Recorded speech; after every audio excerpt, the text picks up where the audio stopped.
اس programme کے اخراجات جو اسمر منسٹریز کے دوست اور پارٹنرز ادا کرتے ہیں۔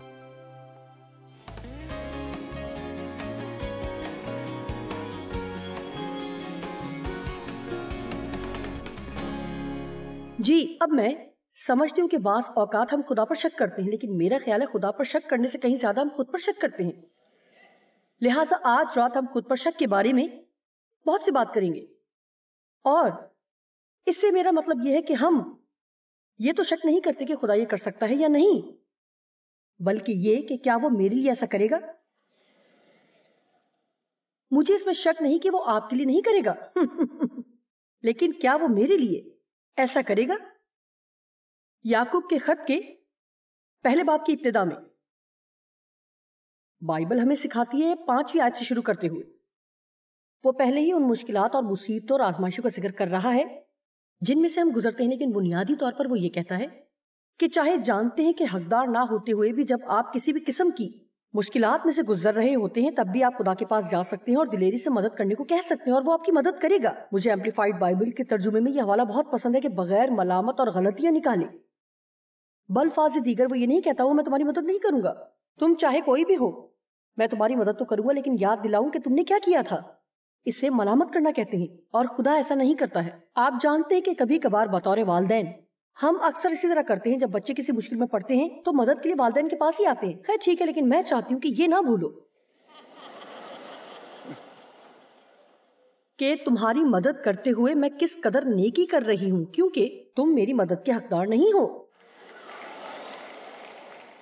لیکن کیا آپ خوش نہیں ہیں کہ ہمارا آسمانی باپ ایسا نہیں ہے؟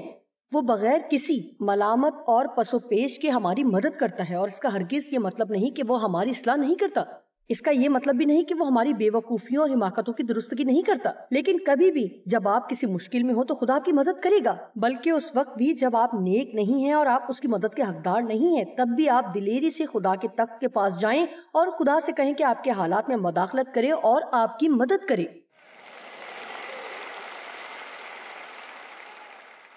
اب یونانی لغت میں جو کہ اصل زبان ہے، لفظ شک کی تعریف کچھ اس طرح کی گئی ہے، اس کے معنی کچھ یوں سکھائے گئے ہیں، بغیر راستے کے، یعنی ہم کبھی بھی بغیر راہ کے نہیں ہو سکتے کیونکہ یسوع راہ ہے۔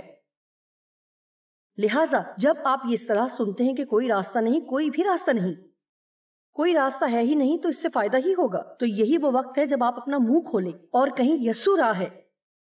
لہٰذا ایک راستہ ہے، ہو سکتا ہے کہ شاید میں نہ جان پاؤں، لیکن کسی بھی طرح کے وسائل کے بغیر یسوع جانتا ہے۔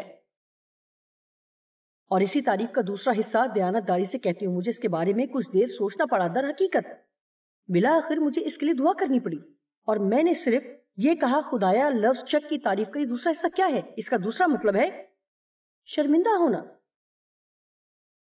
اور آپ جانتے ہیں کہ میں کیا سوچ رہی ہوں کہ یہ اشارہ کس طرف ہے؟ میں سمجھتی ہوں کہ یہی وجہ ہے کہ ہم کبھی آگے کبھی پیچھے ڈگمگاتے رہتے ہیں، اور ہم سوچتے ہیں ہاں میں یہ کروں گی، میں یہ نہیں کروں گی، لیکن ہاں میں یہ کر لوں گی، نہیں مجھ سے ایسا نہیں ہوگا۔ میرے خیال میں ہمارا ایک ایسا فکر مند ہوتا ہے کہ اگر ہم کچھ غلطی کریں گے تو خدا ہماری مدد کے لیے نہیں آئے گا، اور پھر جب ہمیں دوسرے لوگوں کا سامنا کرنا پڑے گا تو ہمیں شرمندگی ہوگی کہ ہماری زندگی میں ایسا نہیں ہوا۔ اور میں نہیں سمجھتی کہ ہم کسی بھی طرح ایسا بننا پسند کریں گے، یعنی کسی بھی طرح کے شک و شبہات میں رہنا، الجھن میں رہنا اور نقصان اٹھانا۔ شک کا ایک مطلب یہ بھی ہے دوراہے پر رہنا، یہ تمام چیزوں کا ہوا میں ہونا۔ جب خدا کے ساتھ آپ کا تعلق بن جاتا ہے تو چیزیں ہمیشہ ہی ہوا میں ہوتی ہیں۔ آئیں اب خود پر شک کے بارے میں بات کرتے ہیں۔ افسیوں 3:12 میں بائبل کہتی ہے، اور یہ میری پسندیدہ آیت ہے، کہ مسیح یسوع پر ایمان رکھنے کے سبب سے ہمیں دلیری ہے۔ سب لوگ کہیں دلیری ہے۔ یہ کلام بہت سنایا گیا ہے، یہ افسیوں 3:20 میں ہے۔ اب جو ایسا قادر ہے کہ اس کی قدرت کے موافق جو ہم سب میں تاثیر کرتی ہے ہماری درخواست اور خیال سے بہت زیادہ کام کر سکتا ہے۔ خدا نہیں چاہتا کہ آپ تھوڑا سا ایمان رکھیں، وہ چاہتا ہے کہ آپ بڑا ایمان رکھیں، اور وہ چاہتا ہے کہ آپ اس سے مانگیں اور ایسی چیزوں کے لیے ایمان رکھیں جن کے لیے ہمارا ذہن تیار ہو ہی نہیں سکتا۔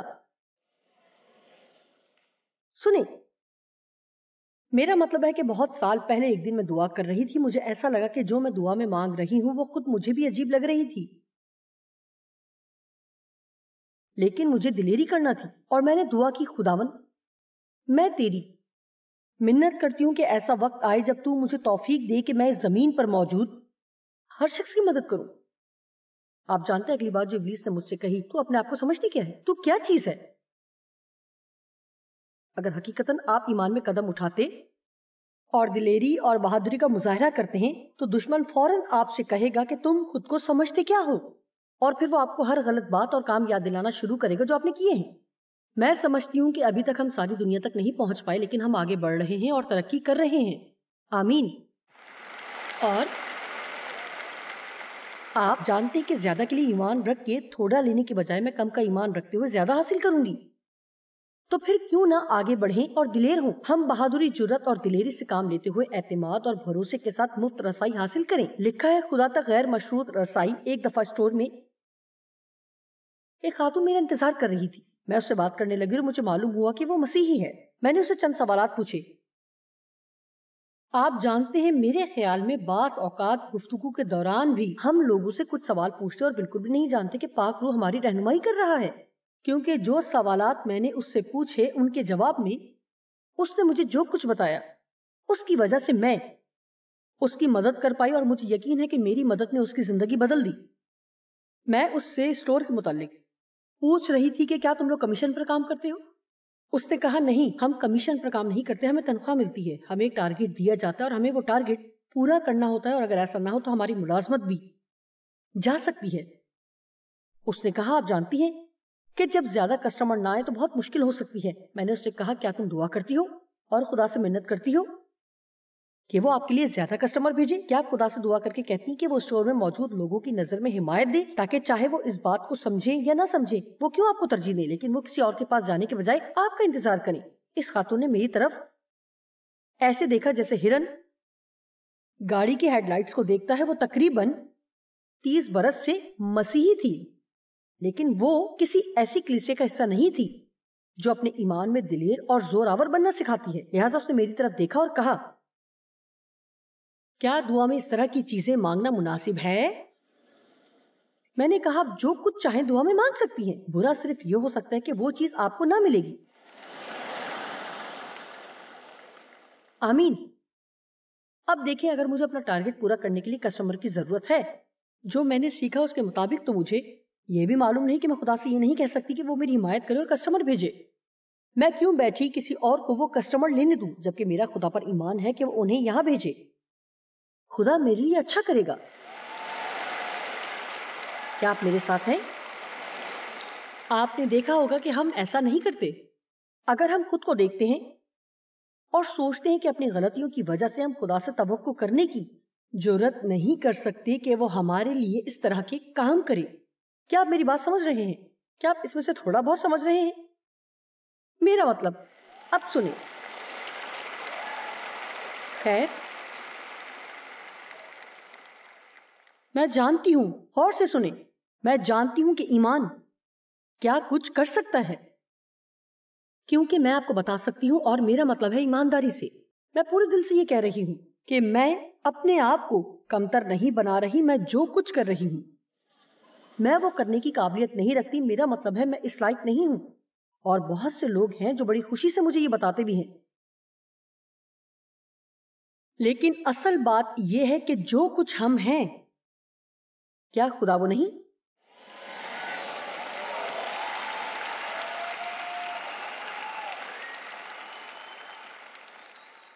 یشوا کی کتاب میں سے مجھے یہ بات بہت پسند ہے جہاں خدا یشوا کو موسیٰ کی جگہ لینے کو کہہ رہا ہے، جو اس کے لیے گھبرانے کی بات تھی۔ خدا نے اس سے کہا جیسا میں موسیٰ کے ساتھ تھا تیرے بھی ساتھ رہوں گا۔ اس نے یہ نہیں کہا جا موسیٰ کی مانند ہو جا، بلکہ یہ کہا کہ جیسے میں موسیٰ کے ساتھ تھا ویسے ہی تیرے ساتھ رہوں گا۔ موسیٰ میں کچھ کمزوریاں تھیں جو خدا نے پوری کر دی، یشوا میں بھی کمزوریاں تھیں جو خدا نے پوری کر دی۔ میں بھی ایسی ہی شخصیت ہوں جسے خدا سے کہنا ہے کہ میرے لیے ایسا کرے، لیکن کہیں نہ کہیں کسی طرح سے خدا نے مجھے یہ ایمان کا تحفہ بخش دیا۔ میں آپ کو بتا نہیں سکتی کہ میں نے اس کا یقین کیوں کر لیا، لیکن میں نے اس کا یقین کر لیا اور پھر پیچھے نہ ہٹ سکی، اور آج ہم یہاں ہیں۔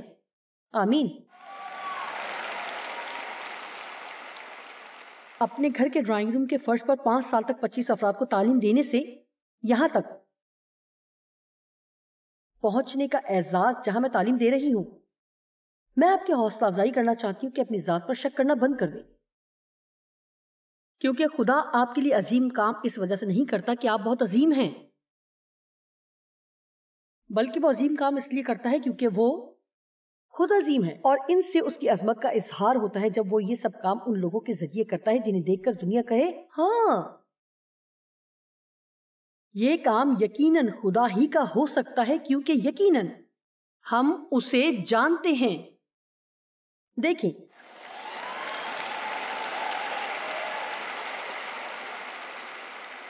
اگر سب کسٹمر اس خاتون کے پاس آئیں گے تو اس کے پاس کتنی اچھی گواہی ہوگی، اور لوگ پوچھیں گے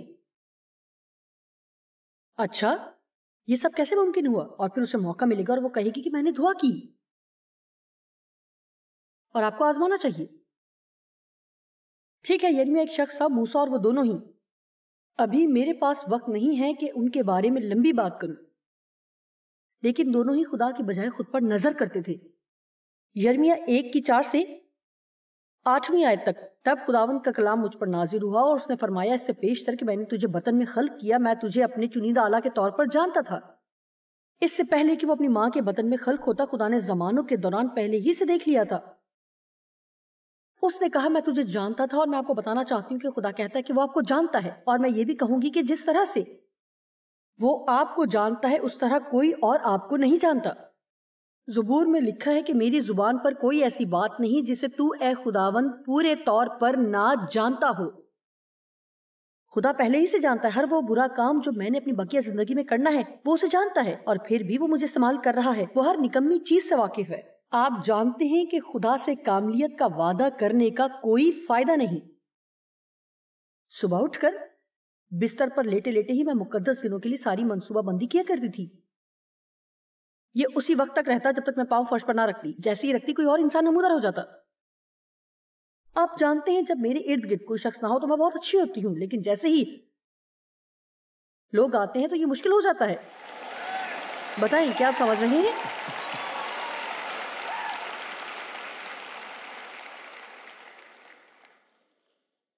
اس سے پیشتر کہ میں نے تجھے بطن میں خلق کیا، میں تجھے جانتا تھا، اور تیری ولادت سے پہلے میں نے تجھے مخصوص کیا۔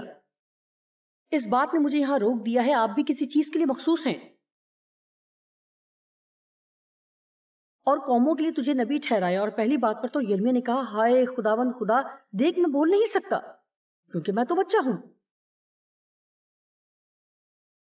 میں تو بچہ ہوں، میں تو بوڑھا ہوں، میں تو عورت ہوں، میں تعلیم یافتہ نہیں ہوں، میرے پاس کوئی مددگار نہیں میرے پاس پیسے نہیں۔ مدر ٹریسا نے کہا کہ اگر آپ کے پاس 3 روپے اور خدا ہوں تو آپ کچھ بھی کر سکتے ہیں۔ آمین۔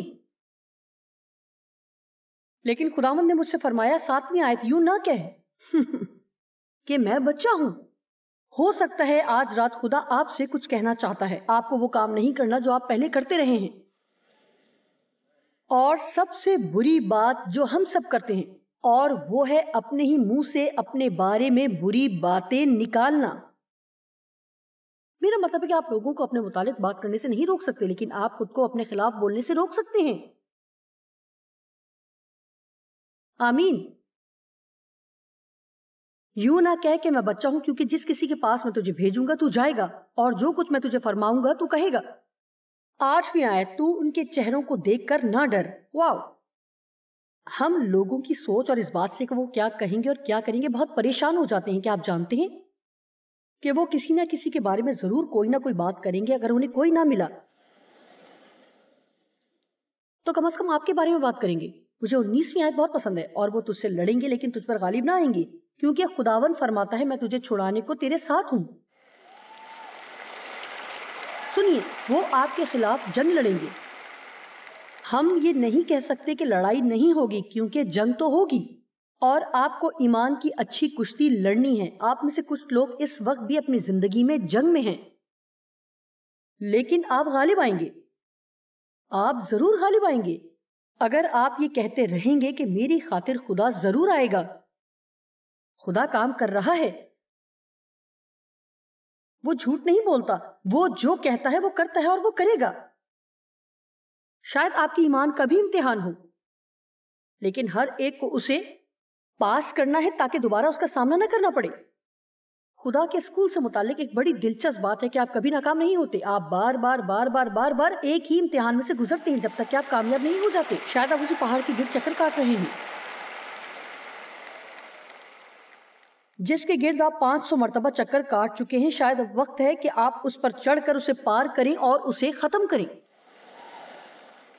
بے شک موسیٰ، میرے پاس وقت نہیں کہ اس موضوع کے ساتھ انصاف کر سکوں، لیکن خدا نے اسے بلایا اور اس نے کہا کہ مجھے امید ہے کہ تو نے غلط آدمی چنا ہے۔ اور پھر خدا نے کہا اپنی لاٹھی نیچے پھینک، اس نے پھینکی اور وہ سانپ بن گئی۔ اسے اٹھا، اس نے اٹھائی اور وہ پھر سے لاٹھی بن گئی۔ میرا مطلب ہے خداوند مجھے اسی وقت قائل کر لیتا۔ واو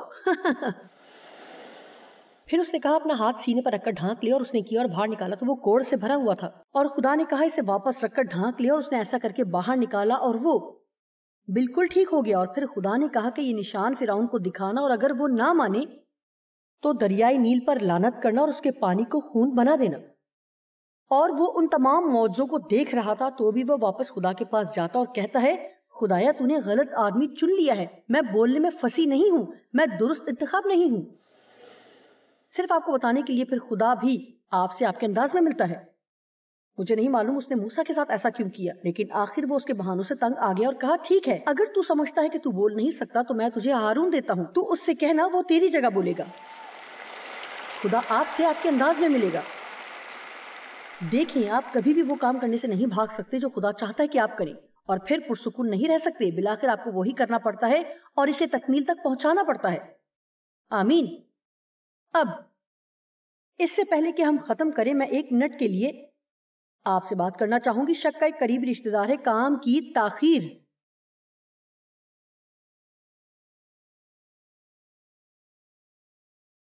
اوہو، یہ آج کے سیشن کو ختم کرنے کا ایک نکتہ ہے۔ مجھے پسند ہے، آپ جانتے ہیں کہ یہ ایک طرح سے کھانا پھینکنے کے برابر ہے، اور پترس یہ تم ہی ہوگے۔ آپ جانتے ہیں یہ اچھا ہوگا کہ داؤد ہی جاتی جولیت کا سامنا کرے۔ میرے خدایا اس کے لیے کس طرح کا ایمان چاہیے، اور بہتر ہے کہ ہم پہلا سیموئیل 17 باب میں سے پوری کہانی کو پڑھ لیں اور اکثر و بیشتر اسے پڑھیں اور آہستہ آہستہ پڑھیں اور ہضم ہونے دیں، کیونکہ یہاں لڑائی کے لیے وہ اس قدر غیر مناسب شخص ہے کہ اس کے بارے میں کسی نے سوچا بھی نہیں تھا، بلکہ اس کے بھائی اس پر الزام لگا رہے تھے، لیکن وہ خدا کی طرف دیکھتا ہے، وہ خود پر نظر نہیں کر رہا، بلکہ وہ تو اس دیو کامت شخص پر بھی کوئی خاص توجہ نہیں دے رہا، وہ خدا کو دیکھ رہا ہے۔ اور جب آپ اسے پڑھنے کے لیے وقت نکالے تو ان باتوں پر غور کریں جو داؤد کہہ رہا ہے۔ وہ یہ کہتے ہوئے اس جنگ میں داخل ہوتا ہے کہ خدا تجھے شکست دے گا اور آج کے دن میں تیرا سر کاٹ ڈالوں گا اور میں تیری لاش کو کووں اور چیلوں کو کھانے کو دوں گا۔ میرا مطلب ہے وہ یہ سب باتیں جو ابھی ہوئی نہیں تھیں اس طرح کہہ رہا تھا جیسے کہ وہ حقیقت ہیں۔ اور مجھے یہ بہت پسند ہے جب اس کا سامنا جاتی جولیت سے ہوا۔ یہاں 48ویں آیت میں لکھا ہے اور ایسا ہوا کہ جب وہ فلسطی اٹھا اور بڑھ کر داؤد کے مقابلے کے لیے نزدیک آیا تو داؤد نے جلدی کی اور لشکر کی طرف اس فلسطی سے مقابلہ کرنے کو دوڑا۔ مجھے یہ پسند ہے کہ اس نے موت کے بارے میں سوچا بھی نہیں، وہ بھاگا اور جا کر کام تمام کیا۔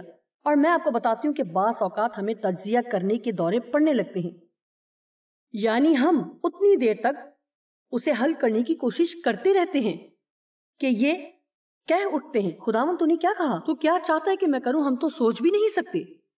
آپ جانتے کہ ہمیں تو یہ بھی یاد نہیں رہتا کہ خدا کیا چاہتا ہے کہ ہم کریں، کیونکہ ہم بہت دیر تک جاتی جولیت پر نظریں جمائے رکھتے ہیں۔ اور آپ جانتے ہیں کہ ہم صرف سوچ کر ہی رہ جاتے ہیں کیسے ہوگا جو کچھ خدا کرنے والا ہے، اس سے کیا فائدہ ہوگا۔ اور خدا نہیں چاہتا تھا کہ وہ جنگ میں استعمال ہونے والا کوئی عام ہتھیار بھی استعمال کرے، اسے یہ سب کچھ ایک عام فلاخن یا غلیل اور کچھ پتھروں سے انجام دینا تھا۔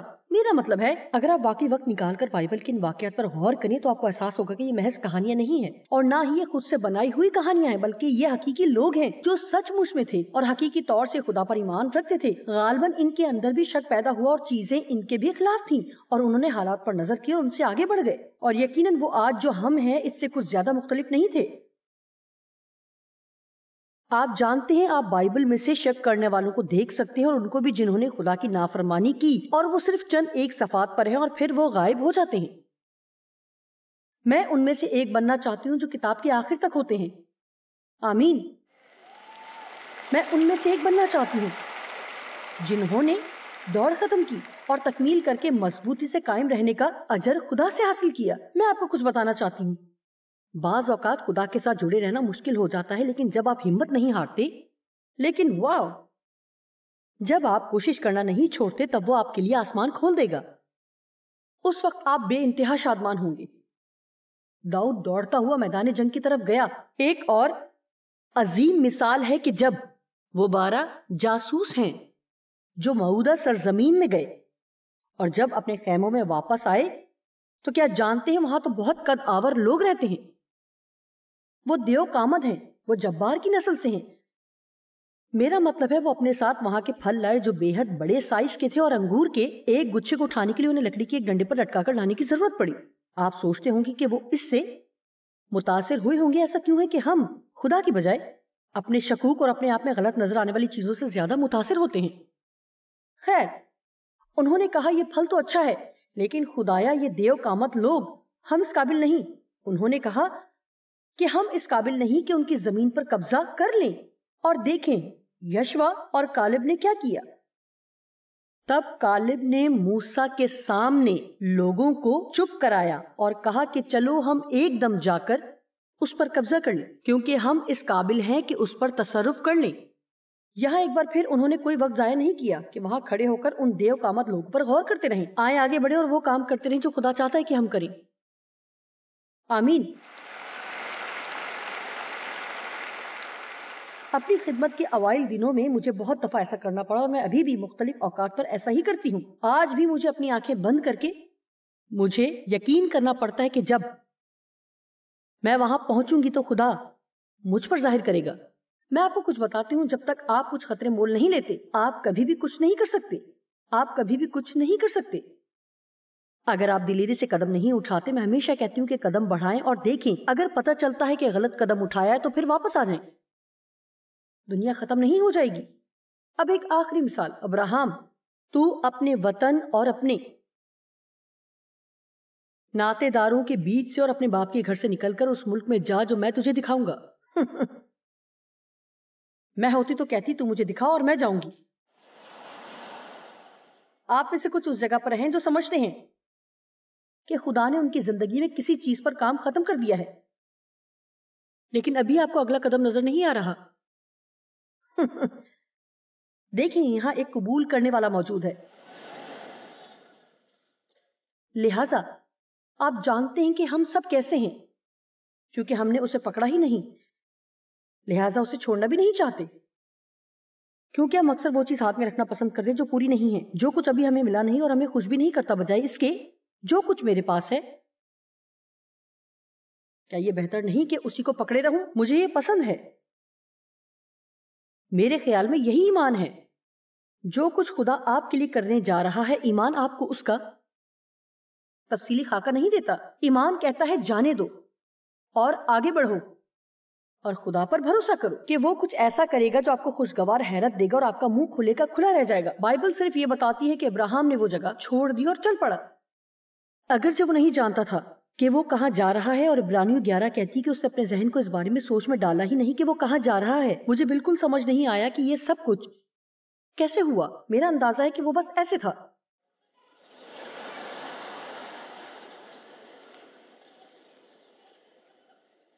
آپ جانتے ہیں کیا، میری طرف دیکھ کر مجھے اس پر اختتام کرنے دیں. آپ میں سے کچھ لوگ خدا کو محسوس نہیں کرتے اور خدا کو کام کرتے ہوئے نہیں دیکھتے، اور آپ کے اندر اپنے ذہن کے خلاف شک پیدا ہوتے ہیں اور ہر طرح کے حالات پیدا ہوتے ہیں جو آپ کو یہ سوچنے پر مجبور کرتے ہیں کہ خدا یہاں کہیں بھی نہیں ہے. لیکن میں آپ کو کچھ بتانا چاہتی ہوں، خدا آپ کی رہنمائی کر رہا ہے اور آپ کی سوچ سے بڑھ کر آپ کے آگے آگے چل رہا ہے.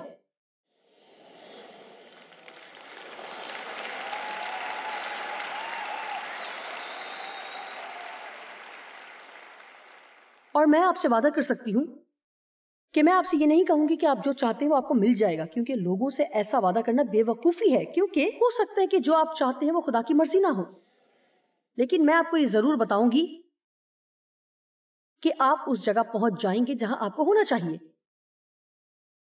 اور آپ وہاں درست وقت پر پہنچیں گے. اور یہ آپ کے تصور سے کہیں بڑھ کر بہتر ہوگا. آئیں خدا کی تعریف کریں.